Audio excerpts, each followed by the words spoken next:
கர்த்தருடைய பரிசுத்த நாமத்துக்கு ஸ்தோத்திரம். என்னுடைய பேர் பாஸ்டர் பாலியாங்கிச்சோ. நான் திருவண்ணாமலை மாவட்டத்தில் போலூர் சுற்றியுள்ள கேலூர் மற்ற கிராமங்களில் கர்த்தருடைய ஊழியத்தை செய்து கொண்டு வருகிறேன். என்னுடைய குடும்பம் ஒரு கிறிஸ்தவ குடும்பம்.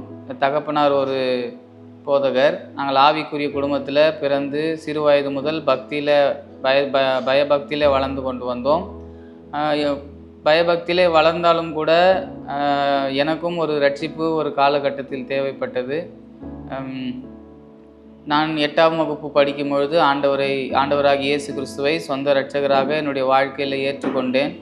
அதுக்கு முன்பாக வரை என்னுடைய வாழ்க்கையில் எனக்கு 2 விஷயங்கள் மாத்திரம் எனக்கு நினைவிருக்கும். நாம் ஒரு கிறிஸ்தவர், நம்முடைய அப்பா ஒரு பாஸ்டர் என்கிற 2 விஷயம் மட்டும்தான் இருக்கும். அதை தாண்டி பக்தி விருத்திக்கு ஏதுவான எந்த ஒரு காரியங்களும் அறியாமல் விளையாட்டுத்தனமாக வாழ்ந்து கொண்டிருந்தோம். ஆனால் ஒரு நாள் கர்த்தர் தனிப்பட்ட விதத்தில் என்னை சந்தித்தார். சந்தித்ததின் மூலமாக இயேசு கிறிஸ்துவே மெய்யான தெய்வம் என்று அவர் பேசினதின் மூலமாக அவருடைய சத்தத்தை கேட்டதன் பிறகு நான் ஆண்டவரை சொந்த இரட்சகராக என்னுடைய வாழ்க்கையில் ஏற்றுக்கொண்டேன்.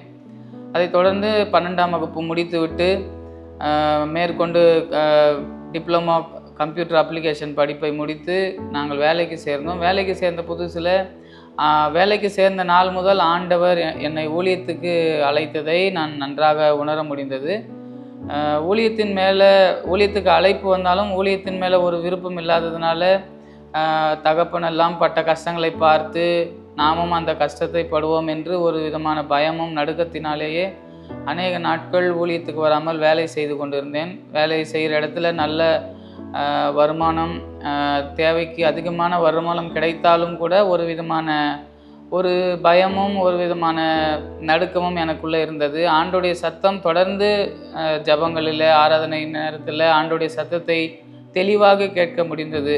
என்னுடைய ஊழியத்தை செய்யும்படியாக என்னை பின்பற்றி வாழ்ந்து ஆண்டவர் பேசின சத்தங்களை ஒவ்வொரு ஜபங்களிலும் கேட்க முடிந்தது.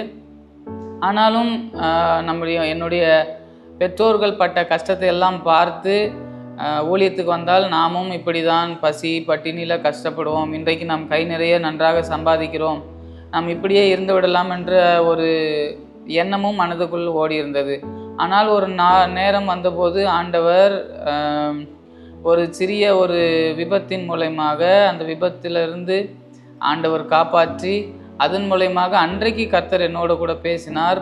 அவருடைய சத்தத்தை தெளிவாக கேட்ட பிறகு ஆண்டவரே உம்முடைய ஊழியத்தை நான் செய்ய என்னை ஒப்பு கொடுக்கிறேன் என்று சொல்லி நான் செய்திருந்த வேலையை 30,000 ரூபாய் சம்பளத்தையும் விட்டுவிட்டு ஆண்டவருக்காக முழு நேரமாக என்னுடைய 20வது வயதில் நான் பரிசுத்த வேதாகமத்தை எடுத்துக்கொண்டு என்னுடைய சொந்த கிராமமாகிய கேலூர் பகுதிக்கு ஊழியத்தை ஆரம்பித்தேன்.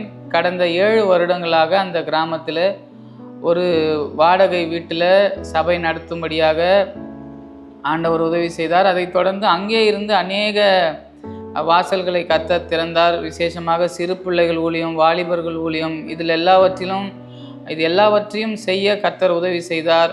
அநேக சிறு பிள்ளைகளுக்கு ஆண்டவராகிய இயேசு கிறிஸ்துவின் சுவிசேஷத்தை அறிவித்திருக்கிறோம். VPS மூலயமாக, ஞாயிறு பள்ளி, சண்டே கிளாஸ் மூலயமாக, டியூஷன் சென்டருங்க மூலயமாக, இப்படியெல்லாம் சிறு பிள்ளைகளுக்கு ஆண்டவருடைய சுவிசேஷத்தை அறிவிக்கிறோம்.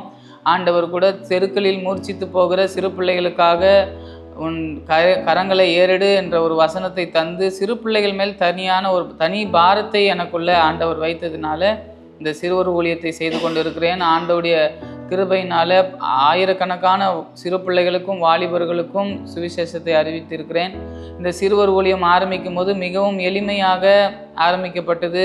கையில் பொருளாதார நெருக்கடி, அநேக போராட்டங்கள், எல்லாவற்றிலும் ஆண்டவர் தாமே பலனை கொடுத்து அந்த ஊழியத்தை நிறைவேற்ற ஆண்டவர் உதவி செய்து கொண்டிருக்கிறார். ஒரு முறை சிறுவர் ஊழியம் VBS நடத்தும் பொழுது பணம் இல்லாத காரணத்தினால என்ன செய்வது என்று தெரியாமல் ஆண்டவர் அழைத்த அழைப்பில் உறுதியாய் நிற்க வேண்டும் என்ற ஒரு காரணத்துக்காக அன்றைக்கு என்னுடைய தெரிந்த நண்பர்கள் மூலமாக ஒரு பேஷண்ட்டுக்கு ரத்தம் தேவைப்பட்டது. அங்கே சென்று நாங்கள் பிளட் டொனேட் பண்ணி அதில் வந்த காணிக்கைகள் அன்பளிப்பின் மூலமாக நாங்கள் இந்த சிறுவர் ஊழியத்தை செய்தோம். ஆண்டவர் அப்படியெல்லாம் சூழ்நிலையில் மாற்றி இன்று கிட்டத்தட்ட 36,000க்கும் அதிகமான சிறுவர்கள் வாலிபர்களுக்கு இயேசு கிறிஸ்துவை பற்றி அறிவிக்க கர்த்தர் உதவி செய்தார். ஆகையினால நீங்கள் எல்லாரும் எங்களுக்காக, எங்கள் ஊழியங்களுக்காக ஜெபித்து கொள்ளுங்கள். இந்த சிறுவர்கள் மத்தியில் ஒரு சிறிய ஒரு பெண், அவள் இயேசுவை ஏற்றுக்கொண்டு அந்த விசுவாசத்தின்படி அவங்க வீட்டில் இருக்கிற அவங்க அப்பாவுக்கு ஒரு நாள் உடம்பு முடியாமல் உயிருக்கு போராடிக்கிட்டு இருந்த நேரத்தில் நான் சண்டே கிளாஸில் கற்றுக் கொடுத்த அந்த வசனம் அதை ஞாபகப்படுத்தி இயேசு கிறிஸ்துவிடத்தில் வேண்டும்போது அவர் அற்புதம் செய்வார் என்ற ஒரு நம்பிக்கையோட அந்த தகப்பனாருக்கு அந்த பெண் போய் இயேசு கிறிஸ்து உதவி செய்வார் என்று சொல்லி அவள் ஜெபித்திருக்கிறாள். ஜெபித்து என்னிடத்திலும் சொல்லி நாங்களும் சென்று ஜெபித்தோம். ஆண்டவர் அந்த தகப்பனாருக்கு பரிபூர்ண விடுதலையை தந்தார். அந்த தகப்பனாருக்குள்ளே இருந்த அந்த டிபி வியாதி மற்றும் கிட்னி ஃபெயிலியர் எல்லாவற்றிலிருந்தும் அந்த தகப்பனார் சுகம் பெற்ற உடனே அவரும் அந்த குடும்பமும் முழுவதுமாக இயேசு கிறிஸ்துவை ஏற்றுக்கொண்டு இன்றைக்கு அவர்கள் இருக்கிற அந்த பகுதி வேலூர் என்கிற ஒரு பகுதியில் நாங்கள் ஊழியத்தை ஆரம்பித்து கிட்டத்தட்ட அங்கே ஒரு 60 பேர் ஒன்று கூடி ஆண்டவரை ஆராதிக்கிறார்கள். அங்கே ஒரு வீடு வாடகைக்கு எடுத்து மேல் வீட்டு அறையில் நாங்கள் ஆண்டவரை ஆராதித்து கொண்டிருக்கிறோம்.